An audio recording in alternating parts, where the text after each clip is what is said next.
Today for science, guys, we are going to learn about what causes matter to change states. So, for example, if you've ever had an ice cream cone on a nice hot summer day, why do you have to keep licking the edges of your treat? You guessed it.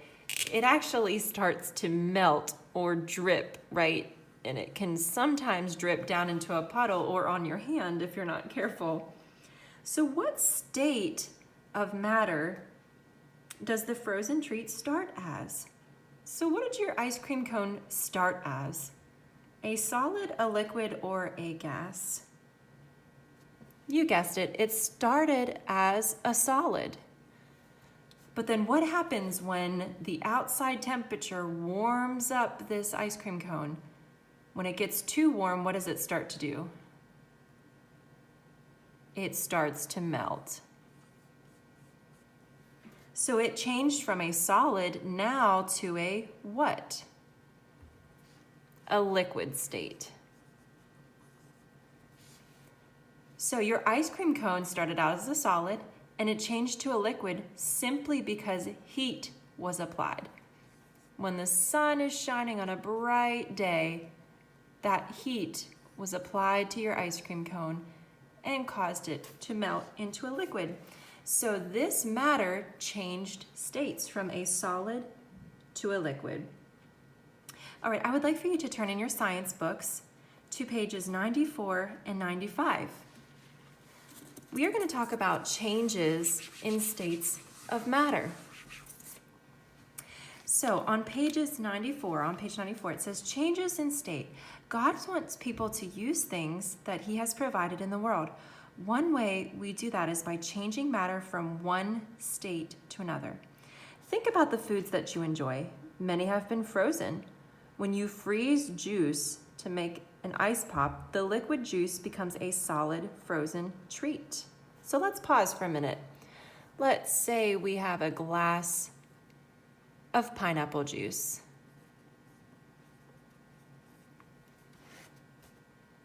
And what would happen if we stuck that pineapple juice in the freezer? Wouldn't this change from a liquid to what? Wouldn't it become just a block of solid pineapple juice? It changed from a liquid to a solid. Let's keep reading. Freezing also helps keep some foods from spoiling. Sometimes states change without help from people. A piece of chocolate left on a hot car melts. The solid chocolate changes to a liquid chocolate. So guys, we have a bar of chocolate here. Could be anything, could be Hershey's, whatever you want. And even if we're not doing anything to it, what if we leave this outside in the sun on a nice hot day? This solid chocolate bar is going to start to what? You guessed it, melt into a big puddle of chocolate. So it's going to change into a liquid chocolate bar. Changed from a solid to a liquid. Let's keep reading. Solids and liquids. Heating a solid causes it to melt and become a liquid. Solids melt at different temperatures. Chocolate melts at about 36 degrees Celsius. Or in other words, we have 96.8 degrees Fahrenheit, which is just a little lower than your body temperature. This is why chocolate melts in your hand or in your mouth. Ice melts at 0 degrees Celsius or 32 degrees Fahrenheit. Okay guys, let's turn over to page 95. I'm looking at that picture of the gold. It takes a very high temperature to melt gold. So some solids melt at very high temperatures. So here I have my bar of gold. This is my bar of gold. Solid gold will not become liquid, so this is solid. and it says it will not become liquid unless it is heated. We want to heat this up. Unless it is heated to a temperature of over 1,000 degrees Celsius. That is a lot. That's over 1,800 degrees Fahrenheit. Wow, that is really hot. So in order for gold, a solid piece of gold, to turn into a liquid, it has to be heated at these extremely high temperatures. That's much different than our bar of chocolate. Our bar of chocolate only takes about 96.8 degrees, which is roughly a little below our body temperature. But our body temperature is way far off from 1,800 degrees Fahrenheit. Now, let's keep reading. Cooling a liquid can cause it to become a solid again. So here we have this liquid gold, but what if we wanted to turn it back into a solid? Well, if heating it turned it into a liquid, the opposite would be to cool it. We could cool this liquid down and it would start to form solid again. Now this is how we start to mold and shape gold. We can melt it down into a liquid, and then maybe you have the shape of a ring and you pour that liquid gold into that shape of a ring, cool it way down, and you will start to shape a new type of gold solid. A candy maker melts a block of chocolate and pours it into molds. As the liquid chocolate cools, it becomes a solid again. When the molds are taken off, the solid chocolate has taken the shape of the mold. So guys, I'm looking at page 95 at that picture of the bunny rabbit. It says candy can be heated and cooled to form fun shapes. So guys, let's think about ice cubes for a second. Is an ice cube, if we have a cube like this, if we have some ice cubes, are they a solid or a liquid? You guessed it. They're a solid. I have some solid ice cubes. But what happens if you put this into your hand? What if you started to hold these ice cubes? Now your hand is a much warmer thing for these ice cubes to be in. So if you took these straight from the freezer and put them inside your hand, or if you just lay them on the hand, what do you think is going to happen to these ice cubes? You're right. They're going to start to melt. Do you remember at what temperature ice melts? You got it. It starts to melt at about 0 degrees Celsius, or we can call that 32 degrees Fahrenheit. This is easy to remember because whenever the temperature outside starts to get below 32, we start to see what? Snow. But if the temperature outside is 32 or higher and it starts raining, we're probably just going to see rain, no snow anymore. So if we put these ice cubes in our hand, they're going to start to melt right around 0 degrees Celsius or 32 degrees Fahrenheit. Now, is your hand 0 degrees Celsius? No, your hand isn't 0 degrees Celsius. Then why is the ice cube melting? You guessed it, your hand is warmer than these. Your hand is way warmer. So when you stick the ice cubes in your hand, because your hand is way warmer, they're going to start to melt. Now, what do you think needs to be done in order to turn these ice cubes, or the melting ice cubes, back into ice? So if they melted in our hand and they started to form a little puddle, what could we do to turn these back into a solid, since now they're a liquid? You guessed it. We need to cool this down or put it back into the freezer So if we put this little blob of water back into the freezer, it's going to turn back into a solid. Can you guys think of any other solids that turn to liquids when heated? I think of that example of the chocolate bar. So let's say we have a Hershey's chocolate bar, and this is a solid. What do I need to do to this chocolate bar to turn it into a liquid?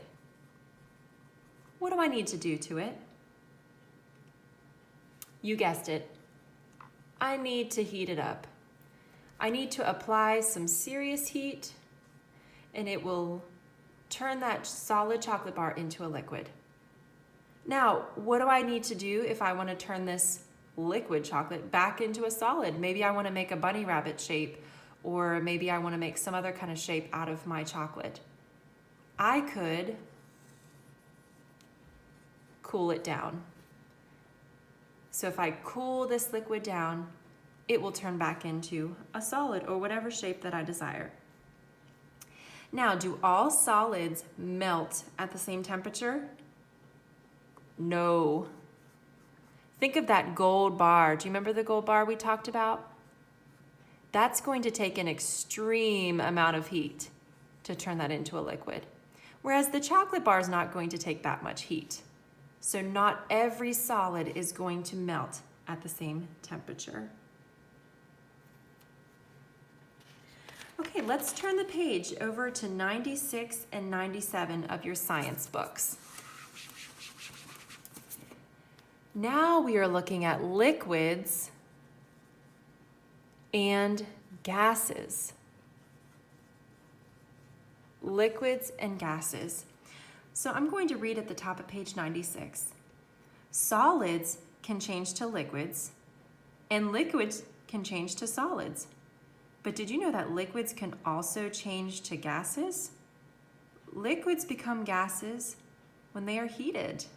Wow, that's interesting. Okay, so let's say we have a solid.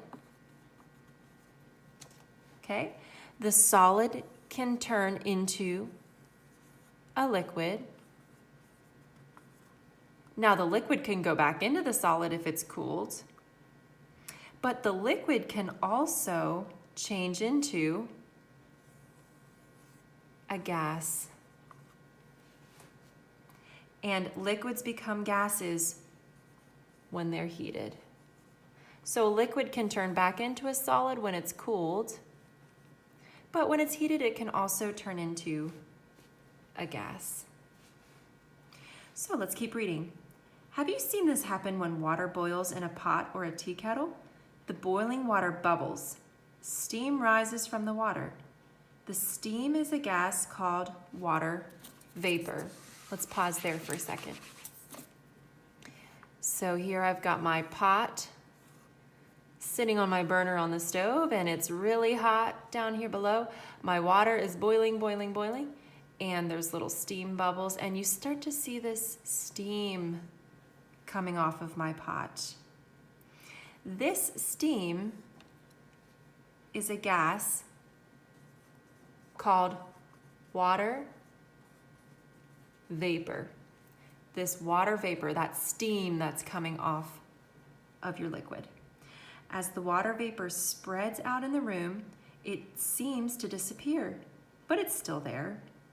I'm going to keep reading on page 96. Water vapor forms from boiling water, but it also forms as the sun warms bodies of water. The sun's heat causes the water in lakes, ponds, and even mud puddles to change to water vapor. When a liquid changes to a gas, the process is called evaporation. The water that evaporates stays in the air for a while. Let's talk about this for a second, this last paragraph. So the sun can also form bodies of water. It can also form that water vapor. So for example, let's say we're outside and we have the hot sun, and below us we come across a lake. So water vapor forms as the sun warms the body of water. So the sun is beaming down, it's heating up this lake. The lake is heating up more and more and more, just like Raystown would on a nice hot August day.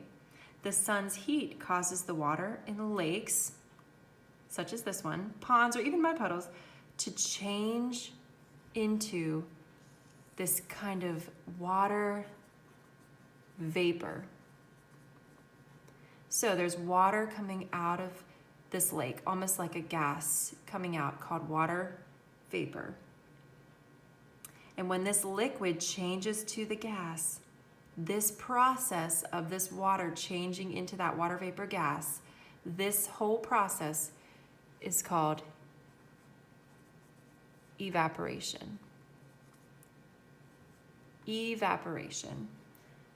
The water that evaporates from the lake, so the water that's coming off the lake and into the air, into this gas or into the air,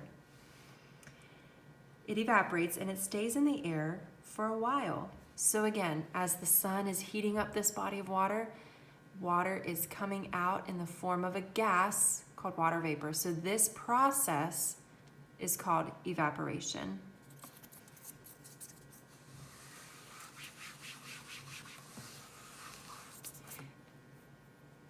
In other words, have you ever had a glass of water,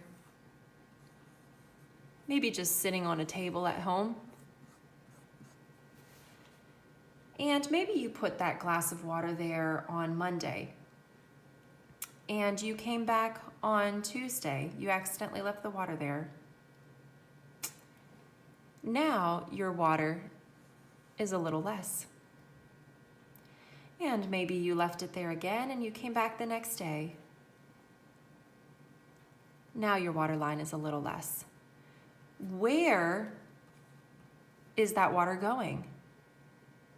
Since the room temperature is pretty warm for your glass of water, it's heating up this water. So whenever we heat a liquid, it's turning into water vapor or that gas that's in the air. This process of this water changing into the gas is called evaporation. So the water in your glass is evaporating into the air. Let's keep reading on page 97. When a gas changes to a liquid, the process is called condensation. So instead of our liquid changing to a gas, now we have the gas changing back to a liquid. How in the world could that happen? This can happen with water vapor in the air. When the water vapor cools, it condenses and can form clouds and rain. You can also see water vapor condense when you pour a cold drink into a glass on a hot day. Little drops of water form on the outside of the glass. The cold drink cools the glass and the air around it. The water vapor in the air condenses. Condenses means makes smaller, or changes from a gas to a liquid. So let's take that concept for example. We've got a nice glass of iced tea. And we've got our lemon on the side, right? Nice glass of iced tea. Now, of course, it's a hot, sunny day. And this heat from the outside the air is warming up that water inside. So we can also see water vapor condense when you pour this cold drink into the glass on the hot day, as our book tells us. So if we have this glass of iced tea on a hot day, what do you start to see on the sides of the glass if you just left it outside on your porch? Have you ever seen it almost sweat, like we call it? Your glass is kind of sweating. These little water droplets are coming off the side. If you pick up the glass to take a drink, you'll notice that your hands are wet. And you're thinking, why is my glass wet on the outside? I didn't spill anything. What's happening to my glass? So these little droplets of water are coming from outside the glass. So you see the cold drink, this drink, if we were to pour the iced tea into the glass, it cools this glass. It's cooling it. It's going to cool down the glass. It cools the glass and it also cools the air around it. So think about it. If you have this glass, there's also air surrounding your glass. So when we pour that iced tea in, that nice cold iced tea, your glass is immediately going to cool down, and the air immediately surrounding your glass is going to cool down. So the glass itself and the air around your glass is cooling down when you poured that cold drink inside your glass. Now the water vapor in the air, so remember there is water vapor outside here in the air, and it's being cooled. So what happens whenever we cool a gas? What happens? When we cool that gas down, it's going to change into a liquid. It goes from a gas to a liquid. So this outside air is being cooled down, and the little water vapors that are outside are cooling down. They're condensing, getting smaller. They're cooling down and turning back into liquid. That's how you get these little water droplets on the side of your glass, because the air around it is cooling down and going back into a liquid. Because whenever we cool down a gas, it's going to turn back into a liquid. So what do we call it when gas changes back into a liquid? What do we call that? When a gas in the air changes back to a liquid. What do we call that process? Do you remember? What's the process of the gas cooling down and changing back into a liquid? You guessed it. Condensation. We call this condensation. For a gas to change to a liquid, does the gas need to be heated or cooled? You guessed it. Cooled. From what do clouds come from? Do you remember from our book? You guessed it, water vapor. So here's the sky. There's little water vapor in the sky. It's almost like a gas. Water vapor in the sky cools and condenses. Cools and condenses to form these little clouds. Why do little drops of water sometimes form on the outside of a cold glass? Do you remember from our example before? You guessed it. The cold drink that's being poured into the glass is cooling down the glass itself. So the glass itself is cooling down, and the air around it is cooling down. So that air around it, there's water vapor, that water vapor that's in the air is cooling down and turning back into a liquid and almost making your glass sweat.